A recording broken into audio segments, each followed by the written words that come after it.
Hey man, got the dub. CB who?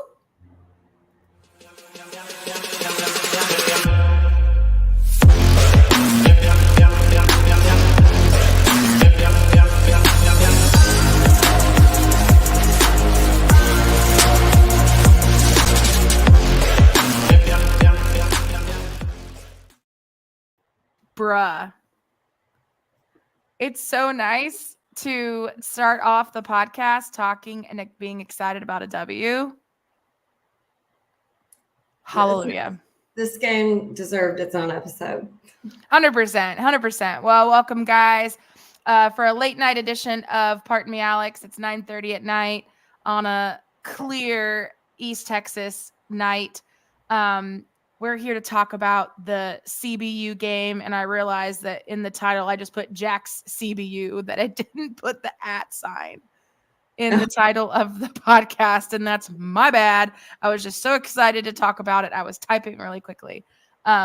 So, man, we might as well just go right into it. I do have one quick programming note. I guess it's not really a programming note, but I do need to give a quick shout out to, I will say the two announcers for CBU were very good. They're super knowledgeable. They were super fair.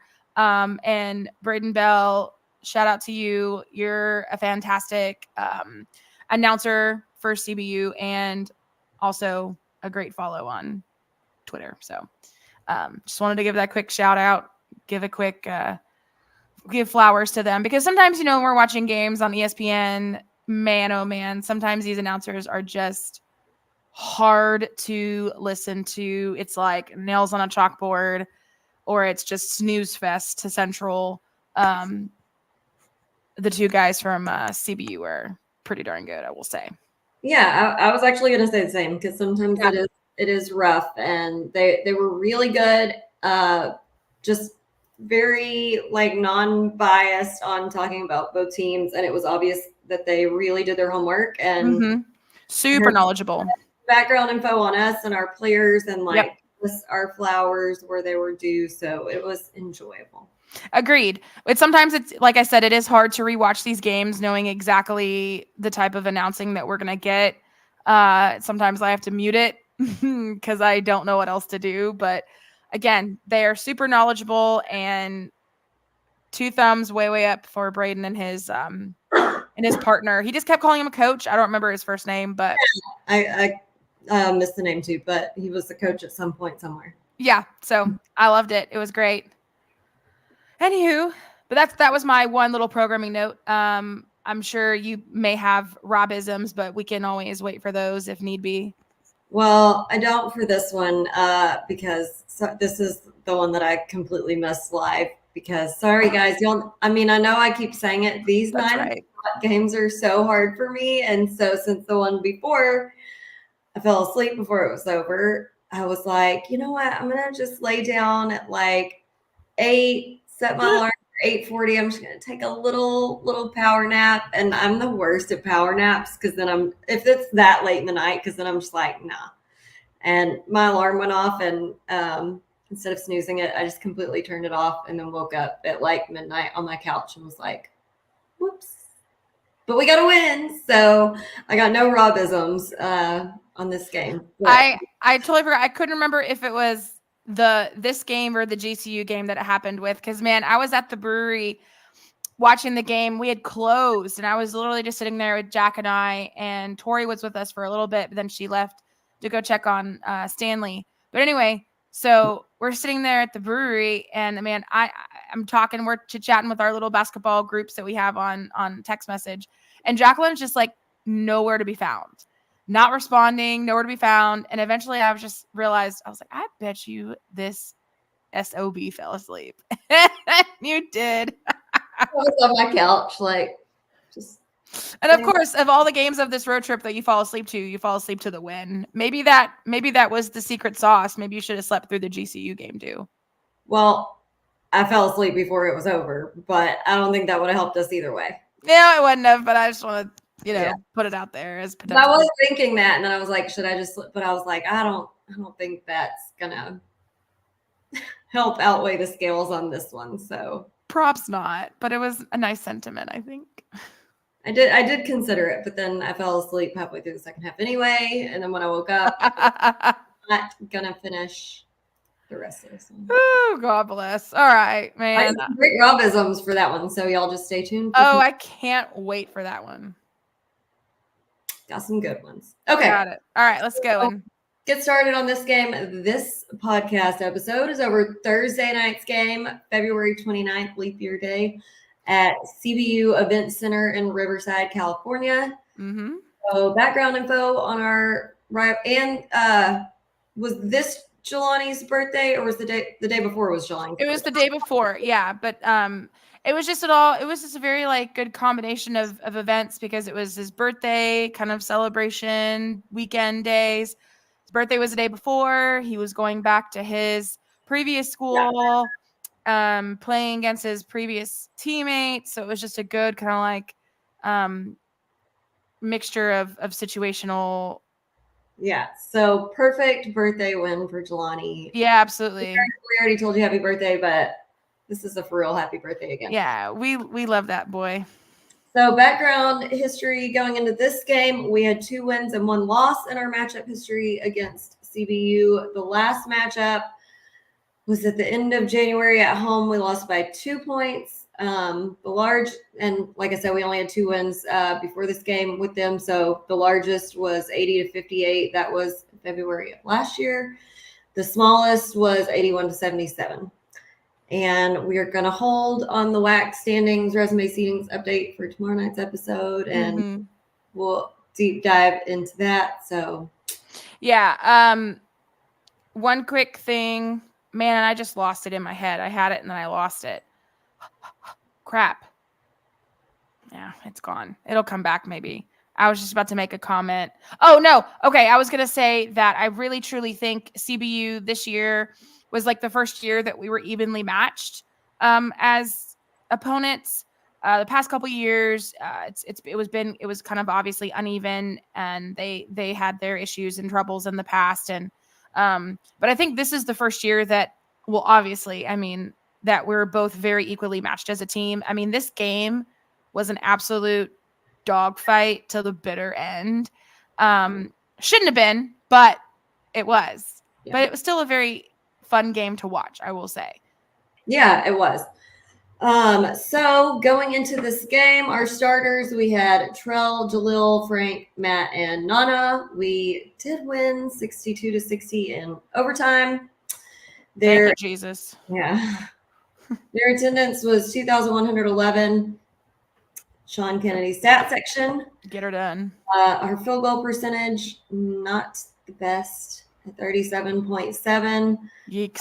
But they were right there with us because theirs was 35.2. Yep.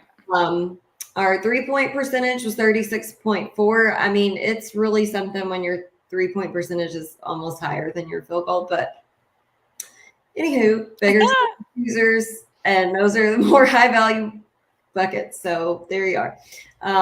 Free throw percentage, absolutely abysmal at 48%. Gross. Gross. Here's the thing. 100%.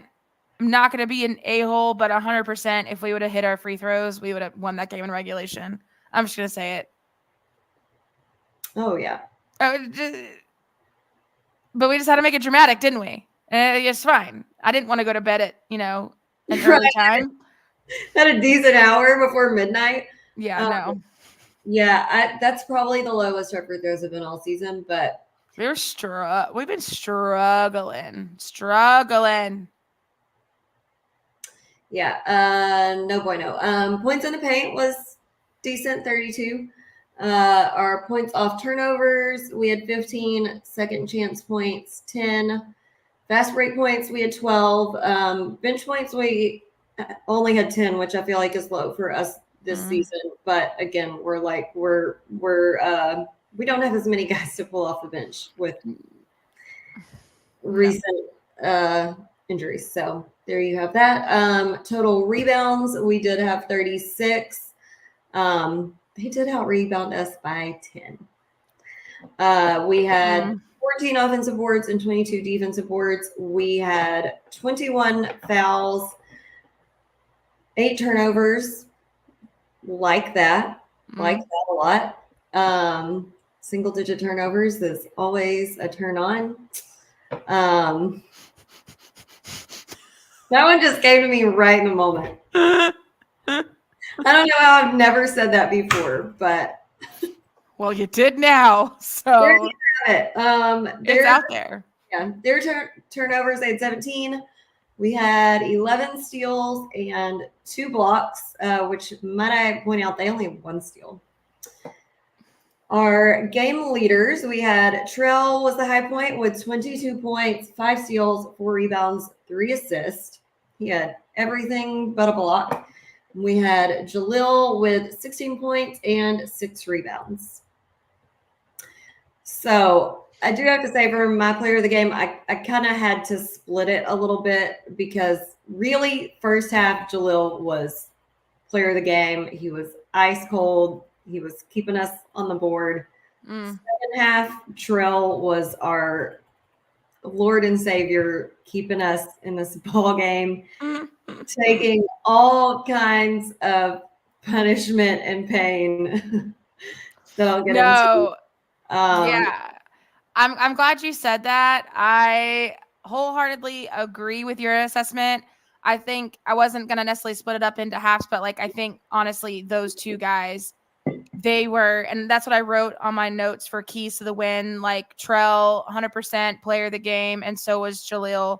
They were both dogs in this game. They kept us in it. They put their body on the line for us.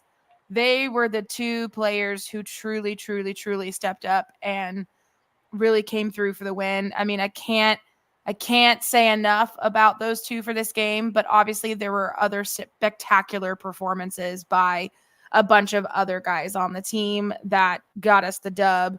I have a whole laundry list of notes. So whenever we're ready to go into the feats of strength, I'm ready.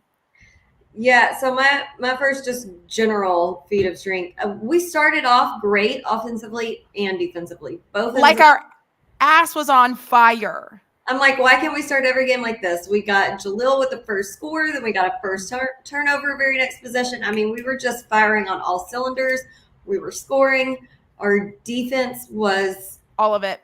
Wild. All of it. I mean, we started off an 8-0 start. Literally, it wasn't until 4 minutes into the game when CBU actually first got their first basket. And I was like, man, doesn't it suck to feel like that since we felt like that about we've 100%. Like we've been there, so we get it. But it was just so nice and refreshing to have such a wonderful start to the game. Man, oh man, it was great. And I mean, again, this is where I give my tip-off hats to the two announcers because they had they were peppering in a lot of really good information in there that I made sure I made notes about it as well. So as we go through, I'll talk about them. But man, we were pressing the ball early, which we haven't done in a while as well. I have more notes about defense, but I'll relay it back to Jacqueline for any of her additional comments about specific people. Who do you want to start with? Let's start with Jalil since he wild the first half. Two-handed slam right in the beginning. Hello, a 3-pointer. A pump fake and then take it to the hoop on the dribble. Boy. He was doing it all. He was like, I will post up, I will drive off the dribble, I will shoot from the 3-pointer. I will do whatever. Literally all of it. All of it. And I think throughout the majority of this game as well, he was also struggling with some cramping. He was struggling with a little bit of a limp because throughout the majority of this game, after every time he came out or there was a dead ball or something, he had a little bit of a gait. And I was like, boy, either he's cramping hardcore or he has he tweaked something, but he put his body on the line. And again, the announcers, shout out to them. They kept comparing him to Joel Embiid, and I was like, this is such a great comparison. I got that too. I thought that was great. Absolutely. I mean, I can't say enough about Jalil. The only obviously negative, which we'll get to later, was I'll get to it later, but he was putting his body on the line 100% in that first half, and of course a little bit in the second half. But holy moly, moved to the baskets, just stuff that we've seen him do all season, and loved it. Same. Yeah. Who's Trell next? second half. Okay, we say it every game, but like he can really do it all. He gets kind of typecast, for lack of a better term, as the 3-point shooter, but he can handle the ball. He can set up the offense. He can score off the dribble. He can pull up, pump fake, shoot wherever. I mean, the layups that he makes are insane. Yeah. And you're right. We do say this every single podcast, win or lose, it doesn't matter. Trell is doing things like this. And I think it's just different for us this year because last year, all we used to see him do was just shoot threes, pull up J's. And that was really it because he was struggling almost all season with like groin injury, a couple pulled muscle injury stuff. So we really didn't get to see the full Trell capabilities, where now this season, healthy Trell, he's coming in out of nowhere, coming in, laying the ball up. He's just all over the place. And I think it's just different because, again, we're just so used to him just hitting threes, which he still does. I mean, he still does that. But now he's just so much more versatile, and add on to the fact that now he's having to take over point duties because of AJ not being in the game. I mean, we're putting a lot of responsibility and pressure on this kid. And extra kudos to the announcers for mentioning that multiple times. Yes. It really is. But like, thankfully, I mean, he has just blossomed under this like pressure and is showing a whole new range that, right. I mean, not to say that we didn't think he had it. We just didn't have to see him do it because he didn't have to bring the ball down, you know? Right. Absolutely. I 100% agree. I mean, I can't with this kid. I just have so much love for him, and anytime I see him happy and smiling on the court, it just makes me happy and smiling. I mean, multiple times the camera cut to him and he was just cutting up, having a good time, and I love when I see that from Trell. He had a move. He had a move to the basket. It was disgusting. It was like a shortstop spin, layup. This was part of one of our 11-1 runs, and it was disgusting. I literally had to pause and rewind it back just to see it again. It was monstrous. My favorite one this game was when, I mean, it was what, and even the commentators were like, that was amazing because he had to break left-handed, and it's hard if you're, you know, a right-handed, because some people can like shoot left-handed and right-handed. Right. But whether you can or not, it's still really difficult to go to your left, dribbling, and then pull up and shoot with right or left hand and not get blocked. And he goes left, jump stops, pulls up, banks it. Then, I mean, just every difficult thing he could have done possible, he did all of them in one. And he's just so smooth. He's just so smooth. You know what I mean? Like, insane. The last second 2-pointer at the end of the first half, right at the buzzer. I mean, he's so clutch. It's nuts. Let's see here. And the announcers mentioned that he's 11th best in college basketball in free throws. Yes. Okay. I made that note. I also made the note that they mentioned that he's leading the conference in 3-point percentage, but that was on Thursday night. I don't know if anything has changed since then. I'd have to go and look. I'll report on that tomorrow. I have the stats pulled up, so I'll look through and scour through them tomorrow before tomorrow's podcast. Let's see. Trell, I mean, oh, for fuck's sake. When he hit the brakes, this is right before overtime. So it's right knee deep into the second half of the game. He hit the brakes so hard on a play he's bringing the ball in, stops short of the paint, hits the brakes, and just whoop, nice little floater, Jay. Oh. And he took a beating this game, like a beating. I mean, I bet they had him in an ice bath the next day because I hope so, because you're right. He had 5 steals. He took a huge charge. There were multiple times that he just got creamed going up and no whistle, but I'll get to that on the grievances. I mean, creamed though. He really took it all this game. He did. And there were so many instances where this is where the 5 steals come into play. I mean, he's playing hard defense, the press, the trap right there at half court. My God. And most of those 5 steals came right there.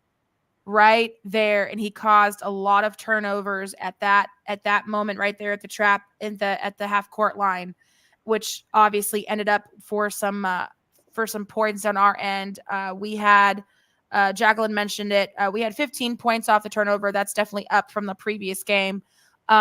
It's not a ton, but it's definitely up from the previous game, which I like to see too. So good job, Trell. We had 11 steals, man. 11 steals. I love that number, honestly. Anytime our steals are more than our turnovers, yeah, I am ecstatic. I think this might be one of the lowest turnover games we've had all season. It might be if not the lowest. Yeah. I'd have to go back and look, which I can do while Jacqueline's on her next person, but insane. Okay. Yeah, he played a great game. Let's see.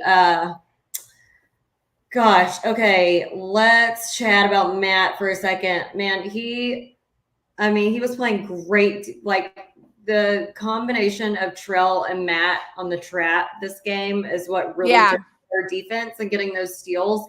Matt was credited 2 steals, but there were several that it was like a joint effort to force it. He I noted this one because it was amazing. He got a great rebound and was completely knocked on his ass and did not travel and was getting absolutely swarmed. He was just like pass it from sitting on his butt and not travel. Let's see. So I just checked, and yes, so we had a couple games where our turnovers were at the single digit mark at 9s. This is the only game. This is the lowest game with 8 of the season. It was. Yeah. Well, I mean, they deserve a win just for that alone. Now, if we can just do that and shoot better in the same game. Yeah, I mean, we almost had. I mean, they had double the turnovers we did. Because we didn't turn the ball over. We just didn't shoot well. Yeah, that's really honestly it. I mean, in the first half, we caused 11 turnovers. Yeah. So, I mean, that was the other thing, though. That's just the only, and well, I'll save that for the next part. But anyway, not the only thing, but okay. Go ahead. Let's see. Oh, the announcers also did mention that we are 6th in all of college basketball for bench points. Can't talk today. Yes. I made the note of that too. I was like, my God, they're just coming at it with like. They were so prepared. Love to see it. So prepared. Gave some little like background info on Nana. Of course, they talked about Jelani since he played there. Right. So yeah, great all the way around. Let's see. Let's talk about Lonnie real quick because this was his comeback game to CBU, and I will give it to him. Yes, he didn't play a lot of minutes. He only played 9, but the 9 minutes he was in, man, he was down there working hard in the paint. Literally, it was him versus who was their big guy? Quadrago or Quadrago. Yeah. Literally, down there. Absolute dogfight in the paint between them each and every time. There was a couple moments. One, Jelani got the ball, missed the first shot, got the putback. I mean, he like quadruple sextuplet, whatever, triple times 10, clutched it, and still got the bucket. Didn't get the foul, but got the bucket. And I love, love, love, love, love capital L when we can get the putback. You get your own rebound and you get the putback and you don't give up on it. God, I love that. It gets me fired up. Yes, a great back is great. And yeah, I mean, listen, Jelani was getting his ass busted on that too, playing against that huge dude because yeah. I'll save it for the grievances, but they were not wanting to blow that whistle. No. For anything happening in the paint. So he's probably in an ice bath the next day too. Oh, probably so. I mean, poor guy, literally, like you said. I mean, for the 9 minutes he was in, I would say about 8 of those minutes he was down there in the trenches, literally big dude versus big dude down there just fighting for it. So shout out to him for putting his body on the line as well. Insane. Rough one. All right, who's next? Okay, Frank also had a great game. I've been happy to see him starting. That's exciting. Yes. He's been bringing it. He had a great. Well, they didn't credit it to him, but I swear he got a block. But whatever. I thought they may have given it to Nana, but yeah, he was in there. I know it's the sequence you're talking about. Yeah, I would have counted it to him because he blocked it and then got that fast break to Jalil for that slam. And he got 2 really big, well-timed threes where we really needed them. He hit them. Yes, he did. Legitimately. Line, Frank. Yeah, I mean, right after the half, when CBU really started putting the gas on, early Washington hit a 3, and then Frank responded right back with a 3. That was so clutch and critical, because if we would have just let Washington continue to hit those threes, we probably wouldn't have had such a spark and kept up with them. There was no point where the game was out of reach. We kept it to a 2 or 3 or 4 point deficit whenever CBU started coming back into the game, which again, never should have, but we'll save that. Anyway, but yeah, my God, that clutch Frank 3 in overtime helped seal the deal. Yeah, most definitely. Let's see. You know what else sealed the deal? CC. Yeah, that was going to be my last note. See, okay, he had a great fast break. Their cameraman could not even keep up. It was out of the frame, almost missed seeing it. And he was 100% on his free throws, so yay for that, because we needed all the help we could get there. And then put back for the win. So he can be the MVP of overtime. Yeah, there you go. But oh my God. But what a clutch 3 from Frank. And then right after that, boom, a clutch rebound and putback from CC.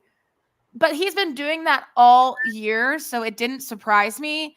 But the fact that it was so, obviously it sealed the win, but it was so smooth and clutch. It was just no pressure whatsoever. Yeah. It was just another day. It looked totally effortless. It did not look like he was panicked, or it was oh my God, thank God that went in. Right. It was just that's a normal day for CC, getting a rebound and put back, literally elbowing and pushing his way in there and just completely rebounding the ball over all of the big guys, and just got the rebound and got the putback. What a freaking mammoth effort, honestly. I agree. And CC's always great on the rebounds. We always talk about, literally, in the words of my dad, he always loves to say he can jump out of the gym. CC always comes flying out of nowhere. Nowhere. He definitely can jump higher than anyone on our team. Not that he's the tallest, but I bet he can jump higher. Anyway, he has hops. That's all I got to say. He has hops. My last little note, Clayton had a great pick and roll score off of an assist from Frank, and he really should have had 2 more buckets, but I'll address that in the grievances. Yeah. I'm glad you mentioned that because as well. Let's see. And I even wrote down nice block Nana at the end of the game, and I think that's the one you were talking about with Frank as well. I think they both each, because he went up with the ball a couple times, and I think Nana blocked it once and Frank blocked it once. But they didn't credit him with it. Like in the first half that there was another one? Oh, okay. Yeah. Well, there was one where at the end of the game it was Nana, Frank, and one other person. It was either Jelani or Jaleel down there in the paint blocking shots one after another. And then of course there was a foul in there, but they did credit Nana, I think, with that one block, but it should have been both of them, but whatever. If it wouldn't have been a foul, it would have been. See if I had anything else. Nope. Bless you. Sorry, guys. I would have muted if I had more of a that sneeze. You're good. Okay, we're ready to go. Yeah, that's all of my strengths. You don't have any more?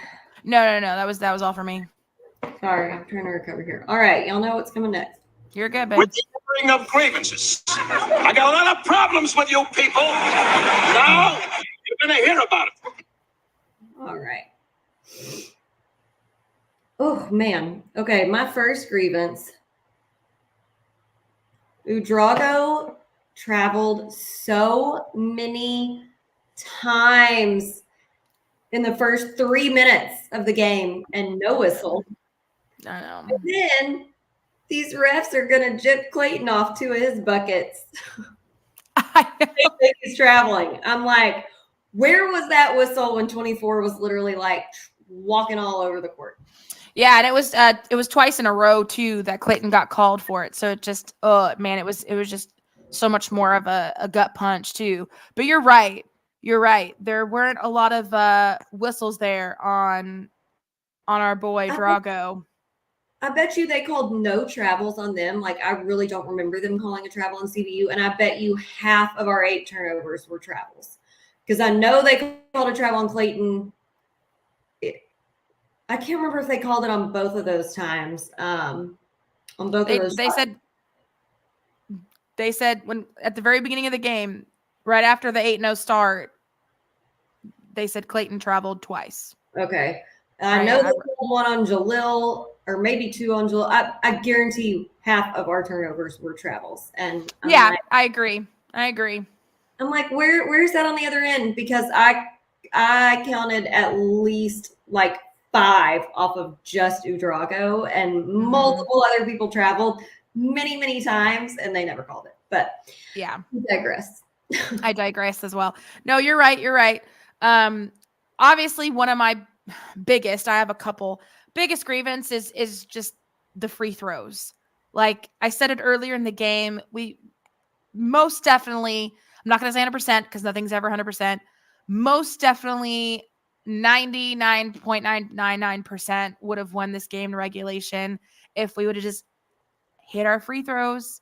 I mean, that was just rough with the free throws, man. And in the words of Mr. Whitaker, they're free, baby. Yeah, no, literally, we left 13 free throws on the table. Yes. And that's just off of opportunities. I guarantee you some of those were missed on the front end of a 1-on-1, so we could have even gotten more easily. I had one more gripe on the refs.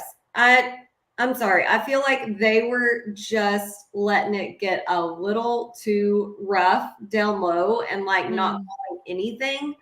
But then the second half starts and it's like one of those where you can tell they probably got bitched out by CBU's coach. And so then they come out all of a sudden and get foul happy on us. Like blowing the whistle on the smallest little thing.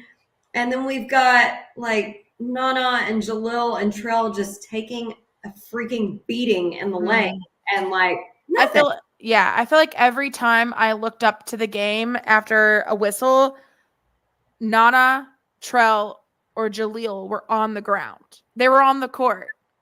And I'm like, you mean to tell me at no point there was a foul in there? give me a break, man. And even their announcers made a comment once or twice about the calls just not being consistent. Yeah. Which is the main complaint, because I mean there is a lot of gray area to how referees call games, but you expect it to at least be consistent within the same game. From game to game, you have a different crew.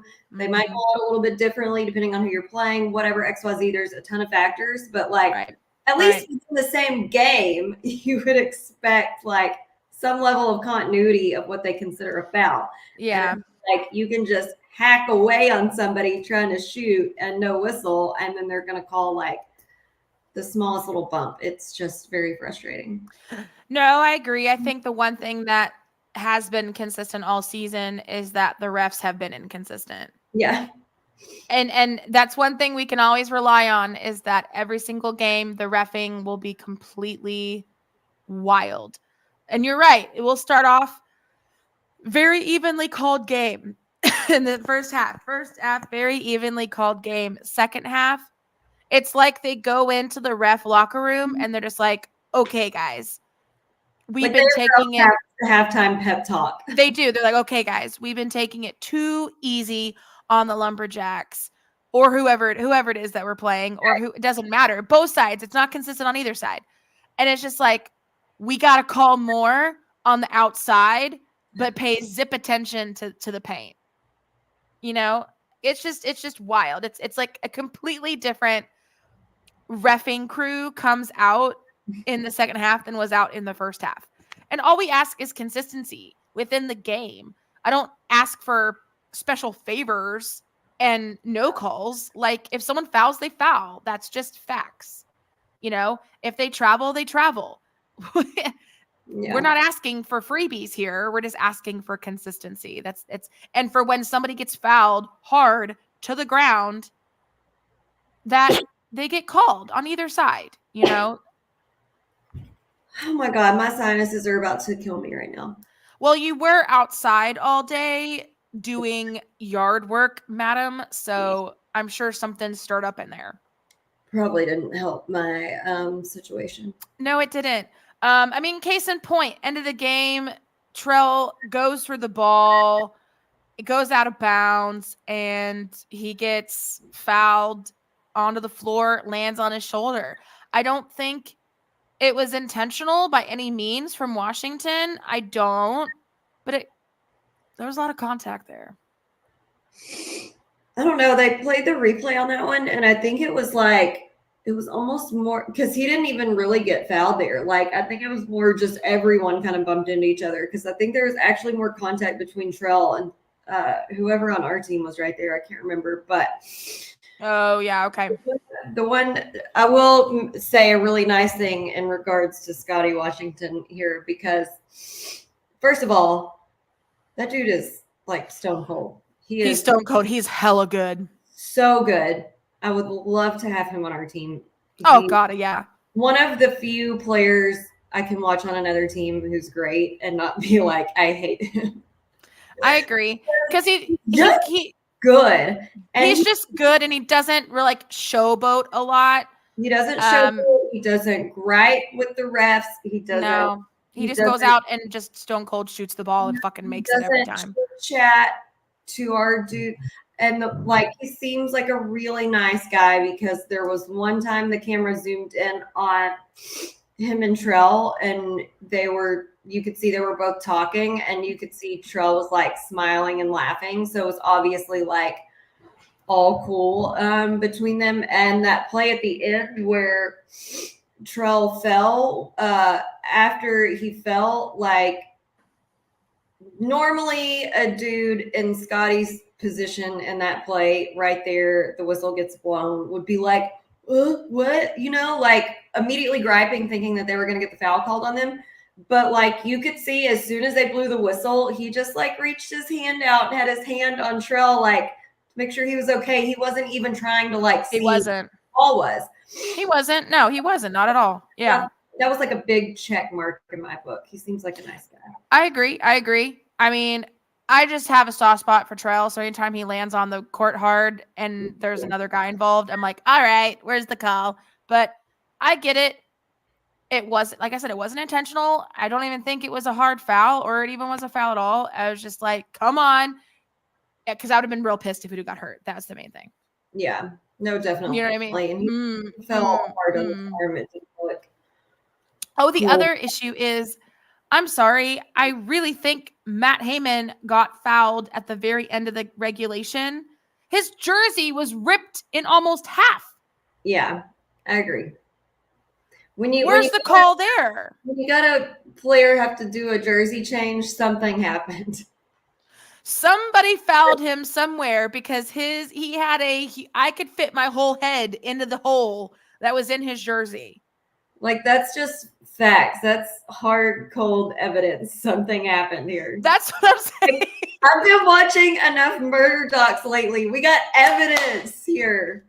We have empirical support and data that he got fouled somewhere. That is not circumstantial evidence. That is hard, cold evidence. Hard, cold evidence that he was fouled. Again, you don't just get a rip in your jersey for, spontaneously combust. No, God bless, man. It should have been a foul. It should have been, a shooting foul, 2 points right there. Boom, boom, game over. But I digress. Shit, man. Again, shouldn't have let it get to that point, though. I mean, here's the thing. Blew another 16-point lead, babe. Yeah, no, exactly. I was literally going to say, I only have 3 big grievances for us this game. Yes. Couldn't hit the broadside of a barn. No. That's been a grievance of the past 5 or 6 games, man. I mean, this one was bad though. That's bad. Easy shots that definitely should have went in. The free throw game was embarrassing, and God bless if we blow another 16-point lead. Why? That was the God. It wouldn't be a big of a deal if it was just this was the first time this season, but holy shite. That's been the entire second half of the season for us has been you're playing great the first 20 minutes, 15 minutes of the game. You have a good 16 double-digit lead, and then you just piss it away. It's piss it away. If we can start off great, we will find a way to start digging a hole. Fuck. That's the most frustrating part is I'm look at how well we're playing. Look at what we're doing. We can win games easily. You just gotta finish. My God, that's just the word. That's just the worst part. And Braden honestly cracked me the F up because at one point he said, if you're an SFA fan, you got to be thinking, oh no, not again. I know. When he said that, I was like, too soon. I typed it out, quoted it, and I said, thanks, Braden. Thank you. You're right. Oh no, not again is right. I was losing my mind. It hurts. Triggered. It hurts. Fudge. I mean, I'm not mad about it because it was so funny the way he said it. And I was like, you're not wrong, but shit. Man. I did laugh out loud though. That hit right home. I mean, hit right in the heart, man. I know where one of our 8 turnovers came from, Jacqueline, when we turned the ball over on the inbounds throw. What are we doing?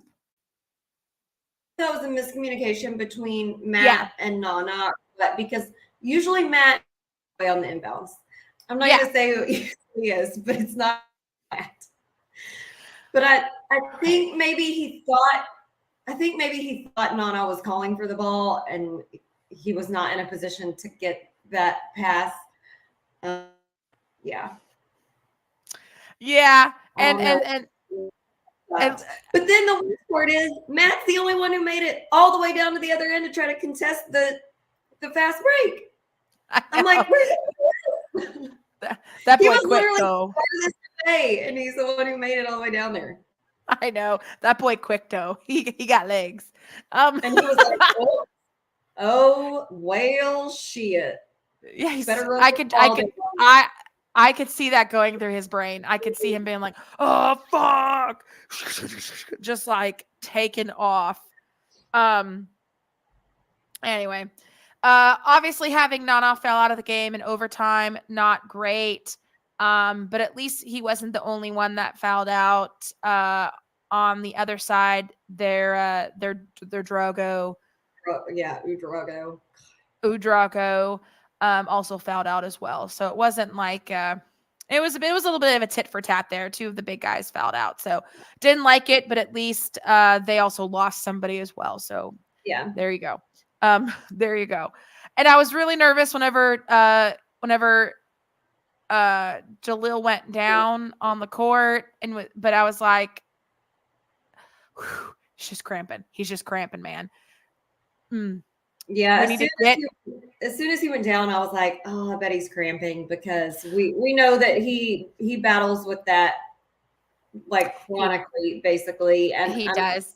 He had already pushed his body to the line in regulation, probably farther than it's gone in a while, and then we go to overtime. I mean, right. He was out of gas. But, he was. I mean, there was multiple times in the game where he's pulling on his jersey like, bruh, I need to rest. I need to rest. And I don't blame him. It was a knockdown, drag out fight the entire time. And, it happens. And we're going to have those games and these last two games at home that we'll preview tomorrow when we talk about the GCU game are going to be just the same way. Here's the thing. A small little preview. Everyone's going to try and ruin it for us. Everyone. One of the teams is definitely out of it. and they're going to try to do their absolute damnedest to make sure that we also are not in it. So there's that. And then the other team is on the cusp of being in and out. So they are also going to try and ruin it for us too, so that they can get in at a better seed. So it's just going to be a knockdown, drag out brawl. No ifs, ands, or buts about it. But anyway, that was all I had for grievances. Same here. Cool. All right, Jack. So what's the one word? Yes. YAS. Yes. Finally. Oh, mine is woo. I love it. So mine's what I put in my little thing down here under my name, CBU. Little has the the dash in there, little hyphen that makes it one word. Yeah, great game. In regards to the fact that we won. Yeah. Obviously not so great in other areas, but the fact that we won was a huge mood booster for us. It was great. Loved it. I wish we would have taken that and brought it to the GCU game. We did for a little while. But that one was going to be hard anyway, and we knew that. But anyway, and we'll talk about that one tomorrow. But yeah, needed that mood boost and gave the boys some confidence back and kept us in the hunt for WAC Vegas. That's the main thing. This was a game that both teams needed to win. You know what I mean? It was one of those games that CBU had also had a long losing streak coming into this game. We've also been struggling coming into this game. So both teams really, really, really, really, really wanted and needed to win. So obviously it just stinks that one team has to win, one team has to lose. And thank God it was us that got the W and not the other way around. I don't even want to think about what would have happened if we didn't. But anyway, we won. We won. That's all that matters. We won. Man, oh man. But yeah, so obviously the next game after this was the GCU game, which we will discuss mañana, tomorrow night, Tuesday night, around the same time. that we logged on tonight around 9:15, 30, kind of anywhere in between there. Just kind of depends on our schedules and, if technology is. How the day goes and how the wind blows, You were just full of one-liners tonight. I don't know. I'm on top of it today for some reason. My God, it must have been all that outside yard work you were doing, just, fresh air, all of it. I had to make up for not having any Robisms this game, I guess. That's fair. You're kind of channeling him with your one-liners. Yeah, I'm going to take one for the team on this one and have to fill in. That's fair.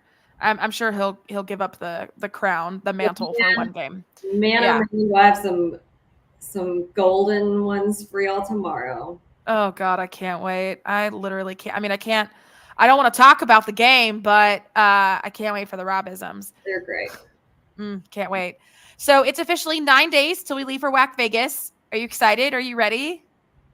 I have it seems like it's sneaking up so quickly that no, I'm not ready. I have not planned outfits. I still got to figure out all this last minute stuff. I haven't done anything. Not prepared at all. I feel like this year, out of all the years, it feels like it's coming up way quicker than normal. But yet this year it's a little bit later than, not later, but it kind of feels like it's a little bit later than normal. I don't know. I don't know. I don't know. We have 9 days. That's all I know. I'm so glad that I have this damn countdown on my phone because it's helping me get my life together. Because when I looked down today and I saw single digits and not double digits, I had a momentary panic attack. And I was like, oh shit, I have so much to do. I need to get my hair done. Typical girl stuff. Hair, nails, pack, plan outfits. These are days I wish I could care less about my appearance and just threw shit in a duffel bag. One of the might be there. Listen, when I'm at home, y'all don't even know. I showered before we did this today, and that's the best that I could do. Which y'all don't even care. You can't smell that I just showered, but Oh my God. Yeah, and the only reason I have any sort of semblance of makeup on is because I went to work. That was it. If I'm not going in the office, nothing's happening. And it's the end of the day, so 95% of it's gone. So there you are. You look beautiful. Thank you. Thank you very much. Appreciate it. My hair is in need of some assistance. It'll get some assistance on Friday. So but anyway, we're just excited to see our friends. We're excited to hang out in Vegas and cheer on the Lady Jacks, and fingers crossed, pending all good things happening, the Lumberjacks as well. And just having a good time. Every time we go to Vegas, we have a good time. We enjoy ourselves. Sometimes we, go a little crazy, and sometimes we don't. Maybe it's one night out of the whole 4 or 5 days that we're there. And that's enough, honestly. You can't do it every night. If you're going to be in Vegas as long as we're there, you can't overdo it. It's a marathon. It is a I was just about to say this. You're reading my mind. It is 100% a marathon. Typically, the ideal amount of time to spend in Vegas is about 3 days. A long weekend. A long weekend is the ideal amount of time to spend in Vegas. Any longer, let's say any longer than 3 to 4 days, you're pushing it. You're pushing it. You're pushing it. So it is absolutely a marathon. I've already started adding stuff to our list of places to try to eat. This year we're staying on the Strip as we normally do, but we're staying at Paris. Maybe we'll see Lisa V again this year. I know, that's kind of one of the reasons why I wanted to stay there. So this is what we splurged a little bit and stayed at Paris this year. Last year, where were we at? Rio. So we were off Strip last year. First year we were Strip. Last year off Strip. This year back on Strip.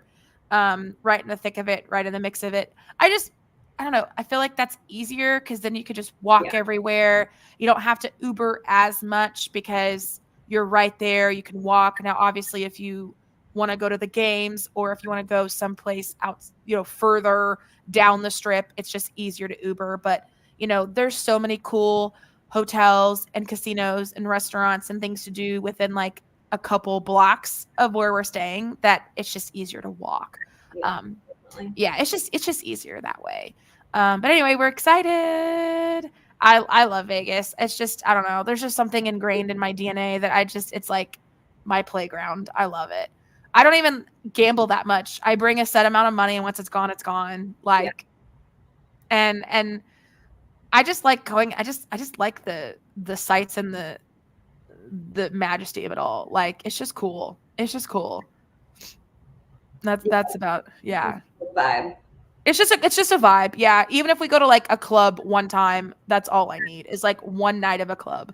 And then the rest of the time I'm just chilling. That's it.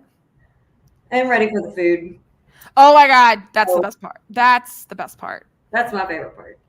Oh yeah. Yeah. I love the vibes, but the food. There's a couple good places in our hotel too. We don't have to go far. Can't wait. I know. All right, sweet. So that's it for us tonight. Of course, a few reminders. Obviously, the next home game, we'll remind you tomorrow as well, but the next home game is on Thursday. There's only 2 games left of the season, 2 games left, and they're both at home. Thank God. So on Thursday and Saturday this week, so hopefully we will have a nice crowd out there for those 2 games. Fingers crossed. But yeah, tomorrow night around 9:00 ish, we're going to come on and talk about the GCU game. Not in length or detail. Hopefully it'll be really quick. Probably the longest part will be us talking about the if, ands, and potentials of WAC Vegas scenarios and things like that. And, just kind of wrapping up the season, getting ready for these last 2 home games. So yeah, couple reminders other than that is, of course, go to support the Sawmill 6-Man NIL Collective. It's scrolling across the bottom of your screen right now. If you go to sawmill6man.com, you can help support the Lumberjack basketball team specifically at this website. And you can give as little as $5 a month or as much as $100 a month plus. It's very easy to support the Lumberjacks that way. It's great for any level of budget. And so highly recommend doing that whenever you can. And then the other reminder is, of course, for My Plates, easy, fun way to support the SFA athletics as well. And it's a cool way to pimp your ride. Pimp your ride with SFA My Plates. I keep seeing new My Plates. So I don't know if it's us making the difference. I'm going to say it's us because every time I'm driving to work, I keep seeing different and new purple SFA My Plates.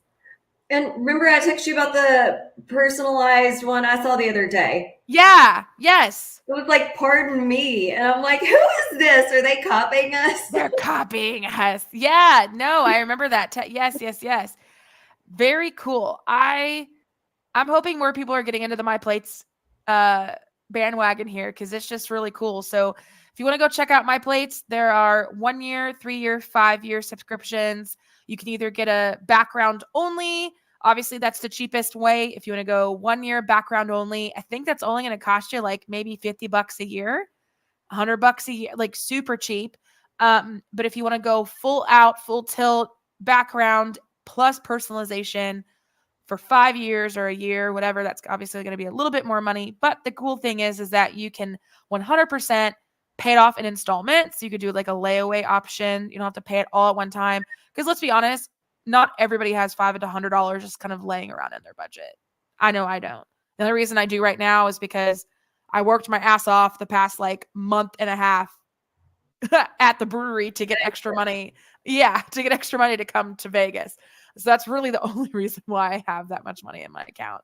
But anyway, it's a great opportunity if you want to support SFA Lumberjacks because a portion of those sales go to SFA Athletics. So it'll be really fun, really cool. If you get yourself on my plate and you can match Jacqueline and I. All the cool Anywho. kids do it. That's right. That's right. Cool. All right. It's 10:30. It's time to go. We're hitting an hour right as we speak. So hope you guys have a wonderful night. And you'll join us again tomorrow night around this time-ish as we talk about the latest game versus GCU at GCU. Anyway, we'll talk about it. We'll rant about it. We will console each other and then move on. We shall. We shall. All right. Hope you all have a wonderful night. Jacqueline, I hope you have a wonderful night. Thanks. You too. Thanks, babes. And I will talk to you and everyone else tomorrow. Have a wonderful night. And as always, Axe some Jacks. With Alex and Jax. Ta-ta.